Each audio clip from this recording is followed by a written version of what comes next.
കുട്ടനാട്. ആലപ്പുഴ, കോട്ടയം, പത്തനംതിട്ട ജില്ലകളിലായി പരന്നുകിടക്കുന്ന കായലുകൾക്കും വിശാലമായ നെൽവയലുകൾക്കും മറ്റു ഭൂമിശാസ്ത്രപരമായ പ്രത്യേകതകൾക്കും പേരുകേട്ട കേരളത്തിൻ്റെ എന്നല്ല ഇന്ത്യയിലെ തന്നെ അറിയപ്പെട്ട പ്രധാന ടൂറിസ്റ്റ് പ്രദേശമാണ് കുട്ടനാട്. സമുദ്രനിരപ്പിനേക്കാൾ 500 അടിയോളം താഴെയുള്ള ഇവിടം ഇന്ത്യയിൽ തന്നെ ഏറ്റവും താഴ്ന്ന പ്രദേശങ്ങളിലൊന്നും ലോകത്തിലെ തന്നെ അപൂർവ പ്രദേശങ്ങളിലൊന്നുമാണ് എന്നത് ഈ പ്രദേശത്തിൻ്റെ സവിശേഷതയാണ്. 31,000 ഹെക്ടർ വരണ്ട പ്രദേശവും 66,000 ഹെക്ടർ താഴ്ന്ന പ്രദേശവും 13,000 ഹെക്ടർ ജലാശയവും അടക്കം ആകെ 1,10,000 ഹെക്ടർ ഉള്ള കുട്ടനാട്ടിൽ 10 ലക്ഷം ജനങ്ങൾ അധിവസിക്കുന്നു. വേമ്പനാട്ടുകായലിൽ മനുഷ്യാധ്വാനം മുഖേന പടുത്തുയർത്തപ്പെട്ട കുട്ടനാടൻ പാടശേഖരങ്ങൾ പ്രാദേശിക ഭൂപ്രകൃതിയും ചരിത്രവും അവലംബിച്ച് കുട്ടനാടിനെ പഴയ കുട്ടനാട് അല്ലെങ്കിൽ അപ്പർ കുട്ടനാട് എന്നും പുതിയ കുട്ടനാട് അല്ലെങ്കിൽ ലോവർ കുട്ടനാട് എന്നും വടക്കൻ പ്രദേശത്തിന് വടക്കൻ കുട്ടനാട് എന്നുമായി തിരിക്കാം. ഇതിൽ അപ്പർ കുട്ടനാട് മുഖ്യമായും വേമ്പനാട്ട് കായലിൽ പതിക്കുന്ന നദികൾ നിക്ഷേപിച്ച എക്കലും മണ്ണും അടിഞ്ഞ് രൂപപ്പെട്ടതാണ്. ചില പ്രദേശങ്ങളാകട്ടെ ആഴം കുറഞ്ഞ കായൽ ഭാഗങ്ങൾ നികത്തി രൂപപ്പെടുത്തിയവയും. എന്നാൽ ലോവർ കുട്ടനാടൻ പ്രദേശങ്ങൾ പൂർണ്ണമായും ആഴം കൂടിയ കായൽ നിലങ്ങൾ നികത്തിയെടുക്കപ്പെട്ടുണ്ടായവയാണ്. 19-ാം നൂറ്റാണ്ടിൻ്റെ ഉത്തരാർദ്ധത്തിലാണ് ഈ ഭൂഭാഗങ്ങൾ രൂപം കൊണ്ടതെന്ന് കരുതപ്പെടുന്നു. ഇവിടെ വെള്ളം സുലഭമാണെങ്കിലും കുടിവെള്ളക്ഷാമം രൂക്ഷമാണെന്നത് അത്ഭുതവും അതോടൊപ്പം അവിടുത്തുകാരുടെ ജീവിതം വളരെയധികം ദുസ്സഹവുമാക്കുന്നതാണ്. വിശദമായി പറഞ്ഞാൽ കുടിവെള്ള ലഭ്യത കുറവായതിനാൽ അവിടുത്തെ കർഷകർക്ക് വർഷത്തിൽ 2 തവണ നെൽകൃഷി ചെയ്യേണ്ടി വരുന്നു. മഴക്കാലത്ത് മലകളിൽ നിന്നുള്ള വെള്ളം നദികളിലൂടെ കടലിലേക്ക് ഒഴുക്കി കുട്ടനാട്ടിലേക്ക് കുടിവെള്ളം എത്തുന്നു. എന്നാൽ വേനൽക്കാലത്ത് പ്രദേശത്തിൻ്റെ ജലനിരപ്പ് താഴ്ന്നതിനാൽ കടൽ വെള്ളം കുട്ടനാട്ടിലേക്ക് പ്രവേശിക്കുകയും വെള്ളത്തിലെ ഉപ്പിൻ്റെ അളവ് വർദ്ധിക്കുകയും വെള്ളം കുടിക്കാൻ അനുയോജ്യമല്ലാതെയുമാകുന്നു. കേരളത്തിലെ 4 പ്രധാന നദികളായ പമ്പ, മണിമല, അച്ചൻകോവിൽ, മീനച്ചിൽ എന്നിവയും വേമ്പനാട്ടുകായലും ചേർന്ന് രൂപം കൊണ്ട ഡെൽറ്റ പ്രദേശമാണ്. അഥവാ നദി കായലിൽ ചേരുന്നിടത്ത് രൂപപ്പെടുന്ന ത്രികോണാകൃതിയിലുള്ള ഭൂപ്രദേശമാണ് കുട്ടനാട്.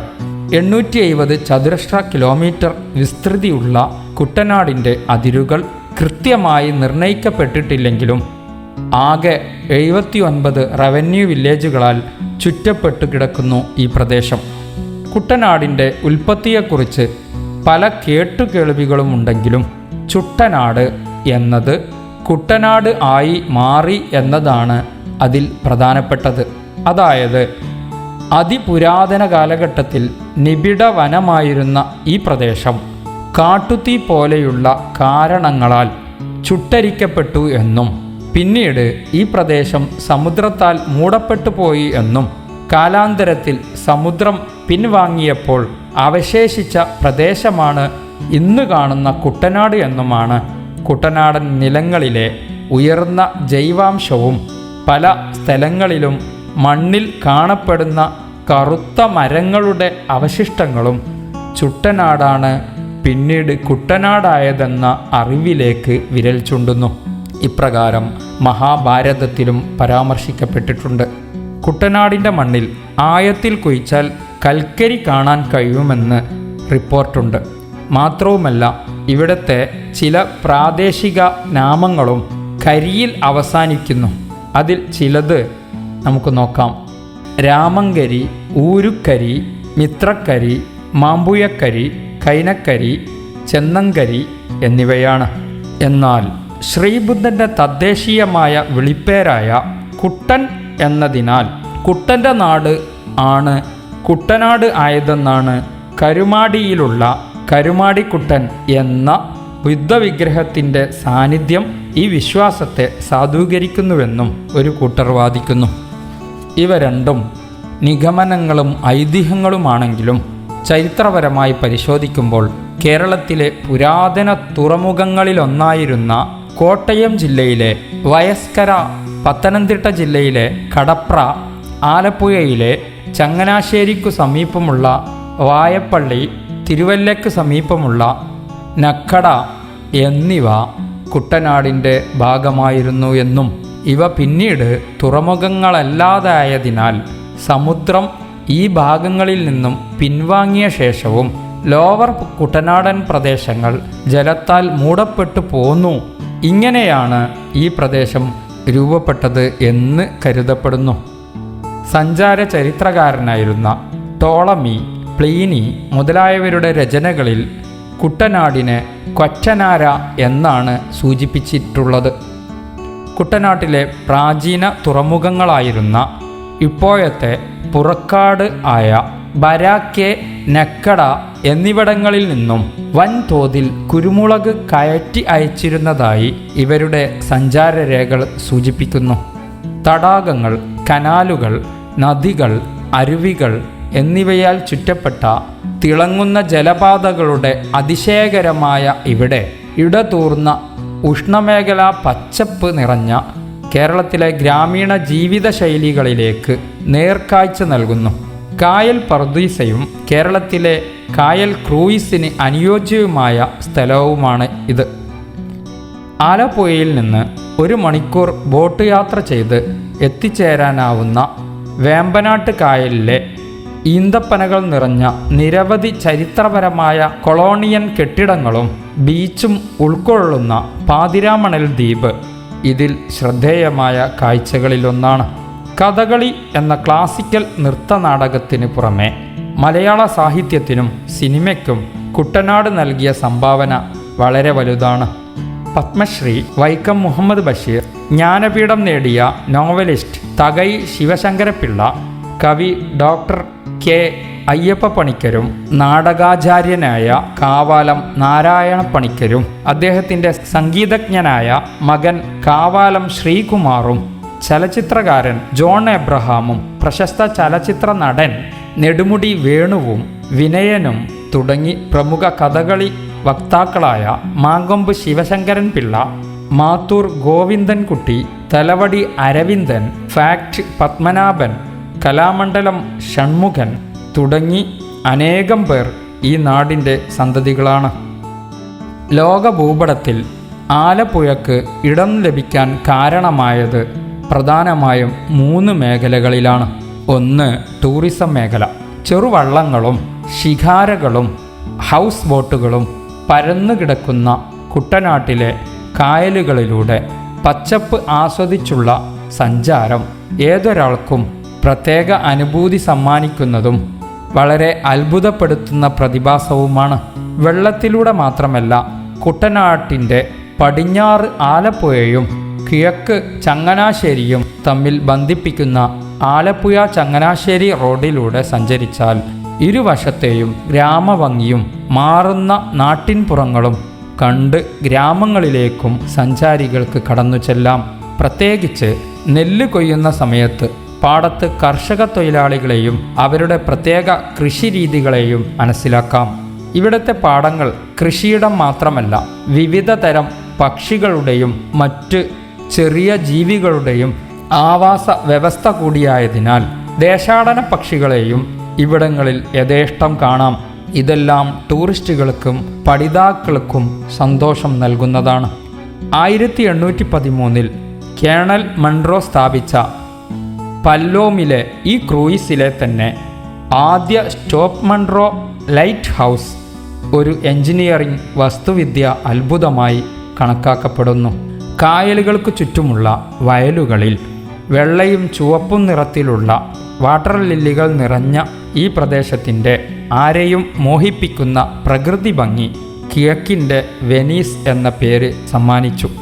കായലുകളിലൂടെ സഞ്ചരിക്കുന്ന ഷോപ്പുകളും കായലോരങ്ങളിൽ വിവിധ അവശ്യ വസ്തുക്കളുടെ ഷോപ്പുകളും റെസ്റ്റോറൻറ്റുകളും എല്ലാം സുലഭമായ കുട്ടനാടിൻ്റെ പച്ചപ്പും കായൽ സൗന്ദര്യവും ആസ്വദിക്കുന്നതിനായി വിനോദസഞ്ചാരികൾക്ക് കുറഞ്ഞ നിരക്കിൽ കേരള സംസ്ഥാന ജലഗതാഗത വകുപ്പിൻ്റെയും സ്വകാര്യ സർവീസുകളുടേതുമടക്കം വൻ ടൂറിസം പദ്ധതികളാണ് ഇവിടെ ഉള്ളത്. വേമ്പനാട്ട് കായലിൻ്റെ ഒരു ഭാഗമായ പുന്നമടവ കായലിൽ എല്ലാ വർഷവും ആഗസ്റ്റ് മാസത്തിലെ 2ാം ശനിയാഴ്ച നടക്കാറുള്ള പ്രസിദ്ധമായ നെഹ്റു ട്രോഫി വള്ളംകളി വിദേശികളടക്കം ധാരാളം പേരെ ആകർഷിക്കുന്ന പ്രധാന ജലോത്സവമാണ്. 2. കൃഷിമേഖല. കുട്ടനാടിൻ്റെ കാർഷിക ചരിത്രത്തിലെ സുവർണ കാലഘട്ടം ആരംഭിച്ചത് തിരുവിതാംകൂർ ദിവാനായിരുന്ന രാജകേശവദാസൻ ആലപ്പുഴയിൽ തുറമുഖം നിർമ്മിച്ചതോടുകൂടിയാണ്.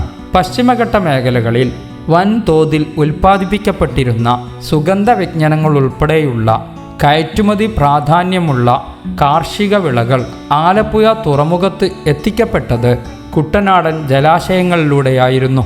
നെൽകൃഷിക്ക് ഏറ്റവും അനുയോജ്യവും ജലസമൃദ്ധവും ഫലഭൂയിഷ്ഠവുമായ കുട്ടനാടൻ പ്രദേശങ്ങളാണ് എന്നുമുള്ള തിരുവിതാംകൂർ ഭരണാധികാരികളുടെ തിരിച്ചറിവ് കുട്ടനാടിനെ കേരളത്തിൻ്റെ നെല്ലറ എന്ന വിളിപ്പേരിന് അർഹമാക്കി.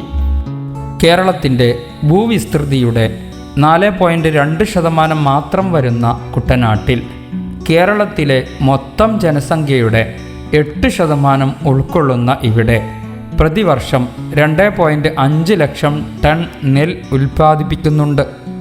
ഹോളണ്ടിലെ ഡാമുകളോട് താരതമ്യപ്പെടുത്താവുന്ന ഇവിടത്തെ കൃഷിരീതി ശാസ്ത്രീയ രാസവസ്തു വ്യതിയാനങ്ങൾക്കനുസരിച്ച് കൃത്യമായി പരിശോധിക്കുന്ന QSDR ബ്ലോക്കുകൾ നിലകൊള്ളുന്ന ഇവിടെ നെല്ല്, നേന്ത്രയ്ക്ക, കപ്പ, കാച്ചിൽ എന്നിവ കൃഷി ചെയ്യുന്നതിനാൽ കേരളത്തിലെ ആദ്യ നെല്ലറ പാലക്കാട് ജില്ല ആണെങ്കിലും നെല്ല് സമൃദ്ധമായി കൃഷി ചെയ്യുന്നതിനാൽ 2012 ജനുവരി 31 കേരളത്തിലെ നെൽകൃഷിയുടെ പ്രധാന കാർഷിക പൈതൃക നഗരമായി കുട്ടനാടിനെ പ്രഖ്യാപിക്കപ്പെട്ടു. അതിനാൽ തന്നെ ഇവിടെയും കേരളത്തിൻ്റെ നെല്ലറയായി മാറി. മേൽ കൃഷിയിടങ്ങളെല്ലാം കായലുകളിൽ നിന്ന് തിരിച്ചു പിടിച്ച ഭൂമിയാണ്. കടൽ നിരപ്പിന് താഴെയുള്ള ഈ ഭൂമി നെൽകൃഷിക്കായി അണകളാൽ സംരക്ഷിക്കപ്പെടുന്നു. 850 ഹെക്ടറിലധികം വ്യാപിച്ചു കിടക്കുന്ന മേൽ ബ്ലോക്ക് ഇതുവരെ നികത്തിയതിൽ വെച്ച് ഏറ്റവും വലിയ പ്രദേശമാണ്. കുട്ടനാടൻ കായലുകളിലെ മത്സ്യകൃഷി വലിയ വരുമാന മാർഗമാണ്. ഹൗസ് ബോട്ടിലെ യാത്രക്കാർക്കും കായലുകൾക്ക് ചുറ്റുമുള്ള ടൂറിസ്റ്റുകൾക്കും നാട്ടുകാർക്കും ആവശ്യമായ മത്സ്യങ്ങൾ ഇവിടെ കൃഷി ചെയ്യുന്നു. വേനൽക്കാലത്ത് കുട്ടനാടൻ പാടശേഖരങ്ങളിലേക്ക് ഉപ്പുവെള്ളം കയറുന്നത് നിയന്ത്രിക്കുന്നതിന് വേണ്ടി 1967 കമ്മീഷൻ ചെയ്ത 1.25 കിലോമീറ്റർ നീളമുള്ള വേമ്പനാട്ട് കായലിൻ്റെ വീതി കുറവുള്ള ഭാഗത്തിന് കുറുകെയുള്ള തണ്ണീർമുക്കം ബണ്ടിൻ്റെ മധ്യഭാഗം ഇപ്പോഴും മൺചിറയായി തന്നെ തുടരുന്നു. ഈ ബണ്ട് കുട്ടനാട്ടിൽ പല പാരിസ്ഥിതിക പ്രത്യാഘാതങ്ങളും സൃഷ്ടിച്ചിട്ടുണ്ടെങ്കിലും ബണ്ട് നിലവിൽ വന്നതിനു ശേഷമാണ് കുട്ടനാട്ടിൽ 2ാം കൃഷി എന്നറിയപ്പെടുന്ന ഖാരിഫ് കൃഷി വ്യാപകമായത്. കുളവായ ഉൾപ്പെടെയുള്ള പല ജലജന്യ സസ്യങ്ങൾ നിയന്ത്രണാതീതമായി പെരുകിയതും പ്രജനനത്തിനായി കായലിലേക്ക് വരുന്ന ചെമ്മീൻ ഉൾപ്പെടെയുള്ള കടൽ മത്സ്യങ്ങളുടെ വരവ് കുറഞ്ഞതും കുട്ടനാട്ടിൽ ഒഴുകിയെത്തുന്നതും ഇവിടത്തെ പാടശേഖരങ്ങളിൽ നിന്ന് നിർഗമിക്കുന്നതും അല്ലാത്തതുമായ രാസവസ്തുക്കളും ഉൾപ്പെടെയുള്ള മാലിന്യങ്ങൾ ഒഴുകിപ്പോകുന്നതിനും ബണ്ട് തടസ്സമായി. ഈ പ്രശ്നങ്ങൾക്ക് പരിഹാരമാകത്തക്ക വിധത്തിലും നെൽകൃഷിയുടെയും മത്സ്യകൃഷിയുടെയും താൽപ്പര്യങ്ങൾ ഒരുപോലെ സംരക്ഷിക്കത്തക്ക വിധത്തിലും ബണ്ട് പുനഃസംവിധാനിക്കുന്നതിനുമുള്ള ശുപാർശകൾ കുട്ടനാട് പാക്കേജിൽ ഉൾപ്പെടുത്തിയിട്ടുണ്ട്. ആറുകൾ, തോടുകൾ, കുളങ്ങൾ എന്നീ ജലാശയങ്ങളുടെ നവീകരണം, വെള്ളപ്പൊക്കത്തെ പ്രതിരോധിക്കത്തക്ക വിധത്തിൽ എല്ലാ കുട്ടനാടൻ പാടശേഖരങ്ങളിലും ഉറപ്പുള്ള പുറംബണ്ട് നിർമ്മാണം, കരിയാറിനു കുറുകെ ഓരുമുട്ടു നിർമ്മാണം, AC കനാൽ വിപുലീകരിച്ച് പ്രളയ ജല നിർഗമനം സുഗമമാക്കൽ, CD ബ്ലോക്ക് കായലുകളുടെ നിർമ്മാണം, റാണി, ചിത്തിര, കായലുകൾ എന്നിവയ്ക്ക് ഇടയിലുള്ള തടസ്സം നീക്കി ജലനിർഗമനം വേഗത്തിലാക്കി വെള്ളപ്പൊക്കം നിയന്ത്രിക്കൽ എന്നീ പദ്ധതികളും തുടങ്ങി കുട്ടനാട്ടിലെ പാടശേഖരങ്ങളുടെ അടിസ്ഥാന സൗകര്യ വികസനവും കുട്ടനാട് പാക്കേജിൽ ഉൾപ്പെടുത്തി നടപ്പിലാക്കുന്നുണ്ട്. കാർഷിക യന്ത്രങ്ങളുടെ വിതരണം, വിത്തു സംഭരണശാലകൾ സ്ഥാപിക്കൽ, തെങ്ങുകൃഷി പുനരുദ്ധാരണം, ഫോർട്ടിക്കൾച്ചർ വികസനം, സൗജന്യ നിരക്കിൽ നെൽവിത്ത് വിതരണം, മത്സ്യക്കുഞ്ഞുങ്ങളുടെയും ഉയർന്ന പാലുൽപാദന ശേഷിയുള്ള കറവമാടുകളുടെയും വിതരണം, കാർഷിക ക്ലിനിക്കുകൾ സ്ഥാപിക്കൽ, കീടാക്രമണ സാധ്യത മുൻകൂട്ടി അറിയിക്കുന്നതിനുള്ള സംവിധാനം, കാർഷിക മേഖലയിൽ യുവാക്കൾക്ക് പരിശീലനം നൽകൽ, പ്രാദേശിക പ്രാധാന്യമുള്ള ഗവേഷണങ്ങൾ പ്രോത്സാഹിപ്പിക്കൽ എന്നിവയും ഈ പാക്കേജിൽ ഉൾപ്പെടുത്തി നടപ്പിലാക്കുന്ന പദ്ധതികളാണ്. കുട്ടനാട്ടിൻ്റെ പരിസ്ഥിതി സംരക്ഷണത്തിന് കണ്ടലുകൾ വച്ചുപിടിപ്പിക്കുക, ജലാശയങ്ങളിൽ നിന്നും കുളവായ നീക്കം ചെയ്ത് ജൈവവളമാക്കി പരിവർത്തനം ചെയ്യുക എന്നീ പ്രവൃത്തികളും പാക്കേജിൻ്റെ ഭാഗമായി നടപ്പിലാക്കുന്നു. കേരളത്തിൻ്റെ ഖ്യാതി ലോകത്ത് എത്തിച്ച കുട്ടനാടിനെ സംബന്ധിച്ചുള്ള പഠനമാണ് ഇവിടെ നടത്തിയത്. നിങ്ങളുടെ വിലപ്പെട്ട അഭിപ്രായങ്ങൾ ഞങ്ങളെ അറിയിക്കുക. കൂടുതൽ അറിവുകൾ ലഭിക്കാൻ ഈ ചാനൽ സബ്സ്ക്രൈബ് ചെയ്ത് വെക്കുമെന്ന് കരുതുന്നു. മാന്യ പ്രേക്ഷകർക്ക് നന്ദി.